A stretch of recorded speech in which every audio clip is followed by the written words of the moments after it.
할렐루야. 오늘도 말씀을 사모하는 우리 성도님들 위해 하나님의 은혜가 충만하기를 기도합니다.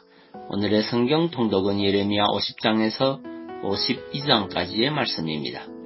오늘은 예레미야 52장의 말씀을 통하여 인생의 안정과 평안을 여는 열쇠는 하나님과의 바른 관계 회복에 있습니다. 라는 말씀으로 은혜를 나누겠습니다. 오늘의 본문 예레미야 52장 4절에서 6절 말씀입니다. 시드기야 9년 10월 10일에 바벨론 왕 느부갓네살이 그 모든 군대를 거느리고 예루살렘을 치러 올라와서 그 성을 대하여 진을 치고 사면으로 흉벽을 쌓음에 성이 시드기야 왕 11년까지 에워싸였더니 그 4월 9일에 성중에 기근이 심하여 그 땅 백성의 식물이 진하였더라. 아멘. 예레미야 52장은 역사적 부록이라 일컬어지는 말씀으로 예루살렘 함락과 포수에 대하여 기록하고 있는데, 이는 예레미야의 모든 예언을 대필하여 본서를 기록했던 바룩이 첨가한 것으로 여겨집니다. 4절에서 6절은 예루살렘이 바벨론 왕 느부갓네살의 침공을 받아 함락된 사실을 보도하고 있습니다. 바벨론 왕 느부갓네살은 시드기야 9년 곧 기원전 588년 10월 10일에 예루살렘을 포위하여 시드기야 제11년인 4월 9일에 마침내 예루살렘을 함락하였습니다. 즉 예루살렘은 바벨론 군대에 의해 포위된 지 1년 6개월 만에 함락된 것입니다. 유다 백성들은 예루살렘이 절대 함락되지 않을 것이라고 생각하였지만 그들의 기대와는 달리 예루살렘은 바벨론 군대의 공격을 견뎌내지 못하고 무너지고 말았습니다. 여러분, 유다가 어떤 나라입니까? 유다는 구스 사람 세라가 이끄는 100만 대군을 물리친 일이 있는 나라입니다. 또한 히스기야 때에는 예루살렘을 포위하여 함락하고자 했던 아수르 산헤립의 대군을 물리치고 승리하기도 하였습니다. 그러한 유다가 바벨론 왕 느부갓네살에게는 굴복하고 만 것입니다. 왜 유다는 과거와 달리 외세의 침략을 물리치지 못하고 바벨론 군대에게 굴복하고 말았을까요? 여기에는 몇 가지 중요한 원인이 있을 것입니다. 먼저 바벨론 군대가 강하였다는 점을 들 수 있습니다.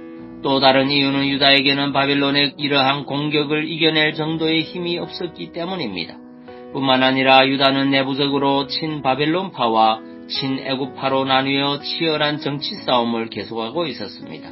이러한 내부의 분열은 강대한 외적 앞에서 굴복하게 만든 또 다른 원인이 되었습니다. 여기서 열거한 이유가 바로 유다가 멸망하게 된 정치, 경제, 군사적 이유입니다.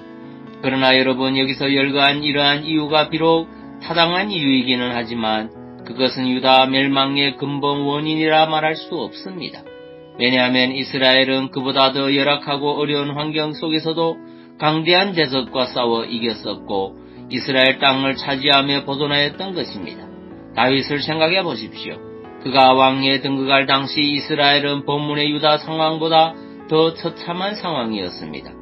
국로는 분열될 대로 분열되어 있었고 나라는 블레셋의 속국과 같은 처지에 놓여 있었습니다. 그러나 그는 그러한 모든 정치적, 경제적, 군사적 열세를 극복하고 강대한 이스라엘을 만들었던 것입니다.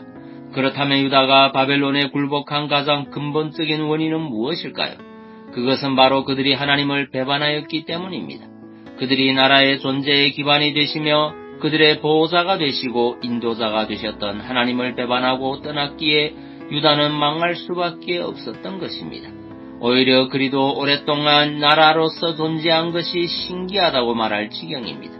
이러한 사실이 보여주듯이 하나님의 백성 곧 성도들은 어떤 외적인 조건, 인간적인 요건이 충족됨으로 안전을 보장받는 것이 아니라는 사실을 기억해야 합니다. 나라든 개인이든 모든 안정과 평안과 형통함은 오직 하나님과의 바른 관계를 통해서만 얻어질 수 있음을 우리는 기억해야 합니다. 왜냐하면 하나님만이 나라와 개인의 존재의 기반이 되시며 보호자이시며 인도자이시기 때문입니다. 성도가 하나님과 바른 관계를 누리지 못하면 그것은 성벽 없이 적군을 맞이하는 것과 같습니다. 그러나 하나님과 바른 관계를 맺고 있으면 그것은 그 무엇으로도 어떤 군대로도 뚫을 수 없는 강한 성벽 안에서 적군을 맞이하는 것과 같습니다.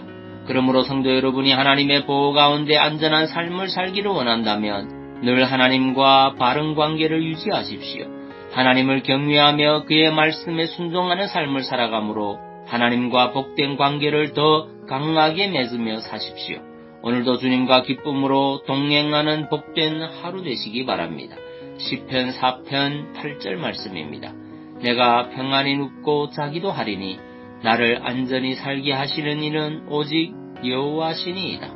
아멘. 기도하겠습니다. 사랑의 주님, 인생의 안전과 평안을 여는 열쇠는 하나님과의 바른 관계 회복에 있다는 것을 고백합니다. 세상에서의 환경과 사람을 의지하는 자가 아니라 하나님과의 관계 회복에 힘쓰는 신자가 되어 주님의 도우심을 덧입는 성도 되게 하옵소서. 그리고 육신의 질병으로 고통받는 주의 자녀들을 주의 크신 능력으로 치유하여 주옵소서. 예수님 이름으로 기도하옵나이다. 아멘.